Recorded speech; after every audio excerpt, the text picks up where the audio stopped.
Hello दोस्तों, आज psychology के दूसरा सेट में आप सभी का स्वागत है। आज हम आपको साइकोलॉजी का जो है टॉप 20 क्वेश्चन जो है हम सीरीज स्टार्ट किए हैं। इसमें 20 क्वेश्चन को हम शामिल किए हैं, यानी कि 20 क्वेश्चन बताएंगे, आपके एग्जाम के लिए बहुत ही महत्वपूर्ण होगा। तो पहले प्रश्न को स्टार्ट करते हैं। पहला प्रश्न है प्रस्तावना, यानी कि प्रस्तावना से ही पहले प्रश्न को हम स्टार्ट करते हैं। यानी कि प्रस्तावना का मूल आधार होता है। तो प्रस्तावना का मूल आधार आपके ऑप्शन 4 दिए हैं, चारों में से एक विकल्प सही है। वो पहला विकल्प ही सही है, पूर्व विज्ञान। यानी कि जब हम प्रस्तावना स्टार्ट करते हैं तो हमारे दिमाग में यह रहता है कि बच्चे जो हैं कुछ न कुछ पूर्व विज्ञान से परिचित होंगे, यानी कि उनको कुछ न कुछ पहले उस टॉपिक से पहले जो है एक मोटा मोटी ज्ञान होगा।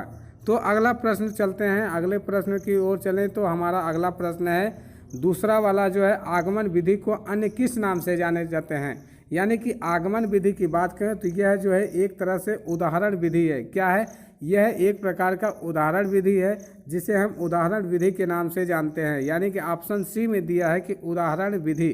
क्या है? उदाहरण विधि। जबकि यहाँ पे अगर निगमन विधि रहता तो यहाँ पे नियम की विधि से, यानी कि नियम के नाम से जानते हैं, नियम विधि के नाम से। यानी कि यहाँ पे उदाहरण और अगर निगमन में जो है नियमों को दिया जाता है।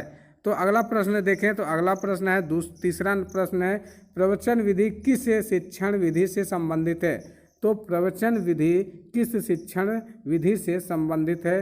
तो ऑप्शन जो है बी वाला सही है, गद्य शिक्षण विधि। यानी कि इसमें गद्य से जो प्रवचन दिया जाता है वो गद्य विधि से, यानी गद्य शिक्षण द्वारा इसको किया जाता है। अगला प्रश्न है देखें तो अगला प्रश्न आपका है चौथा नंबर, निम्न में से भाषा में प्रदर्शित विधि का दोष। यानी कि जो भाषा विधि है उसका जो प्रदर्शन दोष होता है, किस प्रकार का दोष होता है उसको देखा जाए। तो उसको देखें तो निम्न स्तर के लिए यह उपयोगी होगा। यानी कि जो दोष है, यानी कि प्रदर्शन दोष है, यह निम्न छात्रों के लिए उपयोगी है, जबकि सभी विषयों में उपयोगी होगा और छात्रों की निष्क्रियता और मनोवैज्ञानिक होगा। अगला प्रश्न देखें, अगला हमारा पांचवा प्रश्न है माध्यमिक कक्षाओं में व्याकरण का कौन सा रूप सिखाया जाए। यानी कि जो माध्यमिक स्तर का होता है, माध्यमिक स्तर के विद्यालय होते हैं, यानी कि उसमें कक्षाएं जो होती हैं तो उसमें किस प्रकार का जो है व्याकरण सिखाया जाए। यानी कि व्याकरण, तो व्याकरण जो है ये आप यह भी जानिए कि अगर बच्चों को अगर व्यवहारिक ज्ञान से परिचित कराते हैं तो उनको ज़्यादा ज्ञान होगा। यानी कि माध्यमिक कक्षा में अगर व्याकरण व्यवहारिक ज्ञान, यानी कि आपका ये ऑप्शन जो डी वाला है यह बिल्कुल सही है, व्याकरण व्यवहारिक ज्ञान। तो इस तरह से अगर सिखाएंगे तो बच्चे को अधिक याद होगा और अधिक समय तक वो याद रहेगा। अगला क्वेश्चन देखिए, छठवें नंबर का प्रश्न है भाषा शिक्षण के मूल कौशलों में सबसे अंत में किस कौशल का शिक्षण करना चाहिए। यानी कि जो हमारी भाषा है, भाषा ज्ञान है, उसको किस प्रकार के कौशल को हमको पहले जो प्रयोग करना चाहिए, किस कौशल को बाद में प्रयोग करना चाहिए। अगर देखा जाए तो पहले सबसे पहले श्रवण कौशल, उसके बाद श्रवण कौशल के प्रयोग करना चाहिए। श्रवण के बाद जो है पढ़ना बोलना, उसके बाद लिखना चाहिए। यानी कि लिखने वाला जो कौशल होता है वो सबसे अंत में करना चाहिए। कौन सा? यानी कि भाषा शिक्षण का मूल कौशल में से सबसे अंत में, यहाँ पे अंत वाला क्वेश्चन पूछा गया है। तो अंत वाली की बात करें तो आपका डी ऑप्शन सही होगा, यानी कि लिखने का। भाषा शिक्षण के मूल कौशलों में से सबसे अंत में जो बात की जाएगी वह लिखने वाली बात की जाएगी। अगला प्रश्न देखें, अगला सातवां प्रश्न है मातृभाषा शिक्षण में मौखिक अभिव्यक्ति हेतु किस पद्धति को अपनाते हैं। आप यह भी ध्यान दीजिए, जो मातृभाषा है, मातृभाषा में कौन सी अभिव्यक्ति अपनाई जाती है। मातृभाषा की बात करें तो अगर देखा जाए तो खेल विधि में सबसे ज़्यादा अच्छा सूटेबल उपयुक्त होता है। खेल विधि में जो है आपका सी नंबर ऑप्शन जो है आपका सही होता है। यानी कि खेल विधि में मातृभाषा को अभिव्यक्ति हेतु पद्धति अपनाई जा सकती है। और अगला प्रश्न देखें, अगला प्रश्न आपका है आठवां प्रश्न है प्राथमिक स्तर पर रचना शिक्षण के लिए कौन सी विधि उपयुक्त रहती है। यानी कि जो प्राथमिक स्तर होता है 1 से 5 तक की कक्षाएं, उसमें किस प्रकार की रचना या शिक्षण के लिए कौन सी विधि उपयुक्त होती है। कौन सी विधि उपयुक्त होती है? प्रश्नोत्तरी विधि। यानी कि अगर हम बच्चे से प्रश्न करते हैं और उत्तर देते हैं, बताते हैं और उत्तर समझते हैं तो उनको ज़्यादा उपयुक्त साबित होता है।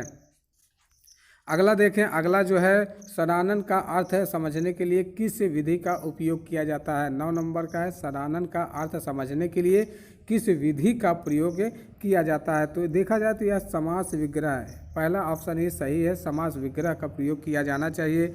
और अगला क्वेश्चन देखें, 10वां क्वेश्चन है, कविता शिक्षण का प्रमुख उद्देश्य, यानी कि कविता जो होती है, कविता शिक्षण का जो है प्रमुख उद्देश्य भावानुभाव क्या होता है, भावानुभावन जो विधि होती है इसी के द्वारा इसका उद्देश्य किया जाता है। अगला प्रश्न देखें, वर्णनात्मक कविता शिक्षण की सही विधि, वर्णनात्मक जो है कविता शिक्षण की सही विधि की बात करें तो सही विधि आपका हो जाता है शब्दार्थ प्रणाली विधि। सी नंबर है शब्दार्थ प्रणाली विधि। वर्णनात्मक कविता शिक्षण की सही विधि शब्दार्थ प्रणाली। आप वन लाइनर की तरह भी इसको याद कर सकते हैं या वन लाइनर की तरह इसको आप लिख कर समझ सकते हैं, अपने ध्यान में रख सकते हैं।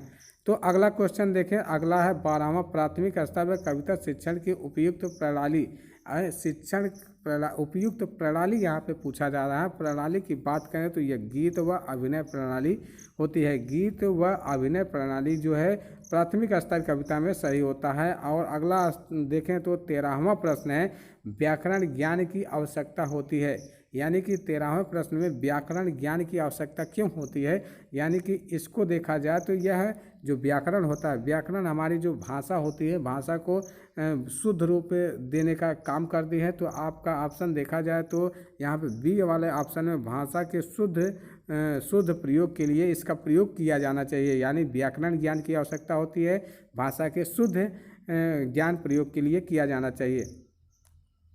और अगला प्रश्न है, डाल्टन जिसे हम योजना यानी कि प्रणाली भी कहते हैं, शिक्षण पद्धति किस स्तर के बालकों के लिए सर्वाधिक उपयुक्त होती है। डाल्टन प्रणाली जो होती है इसके प्रवर्तक मिस हेलन जो है पार्क हैं।